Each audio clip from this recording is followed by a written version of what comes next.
પ્રદેશ કોંગ્રેસ મહામંત્રી નરેન્દ્ર રાવતને નોટબંધી વિરુદ્ધ ન બોલવા મોબાઈલ ફોન પર ધમકી આપતા પોલીસ રક્ષણ માંગ્યું હતું।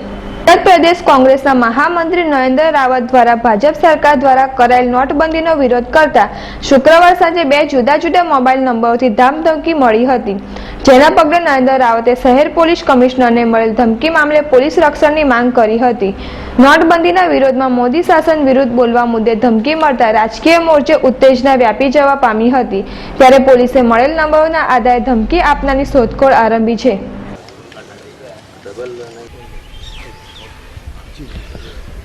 ગઈકાલે સાંજે 7:30 મારા ઉપર બહારના વિદેશમાંથી ફોન આવ્યો અને મને અચાનક ધમકી આપવા માંડ્યા કે નરેન્દ્ર મોદી અને ભાજપ સામે તમે બોલવાનું બંધ કરી દો, કેટલાય સમયથી તમે ટાર્ગેટ છો, કાલે તમારા 500 અને 100ની નોટબંધીનો કાર્યક્રમ છે, નીચે ઉતરી જજો, તમને ઉડાડી દેવામાં આવશે।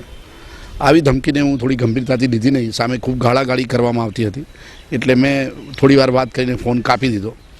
તરત જ 4 મિનિટમાં બીજા નંબરથી ફોન આવ્યો અને એ જ વ્યક્તિ ફરીથી મને ધમકી આપવા માંડ્યા કે આ વાતને સિરિયસલી લેવાની છે અને આ બીજી વખત ફોન કરવું છે એટલે સમજી લેવાનું। એટલે ખૂબ ગાળો સાથે એમણે મને ચોક્કસથી કીધું કે આપને કાલે ઘરથી નીચે ઉતર્યા નથી કે તમને ચોક્કસથી જાનથી મારી નાખવામાં આવશે।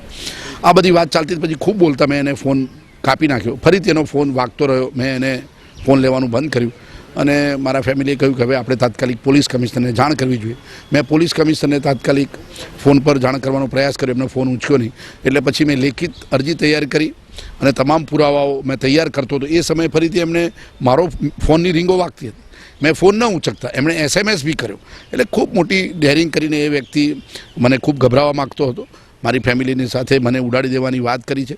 આ બાબતે મેં તાત્કાલિક ફરિયાદ વોટ્સઅપ પર કમિશનરને મોકલી આપી, એના પુરાવાઓ મોકલી આપ્યા અને ત્યારબાદ તમામ ગુજરાત રાજ્યના પોલીસ અધિકારી, ચીફ મિનિસ્ટર નરેન્દ્ર મોદી, આ તમામ લોકોને મેં મારી ફરિયાદ મોકલી આપી છે।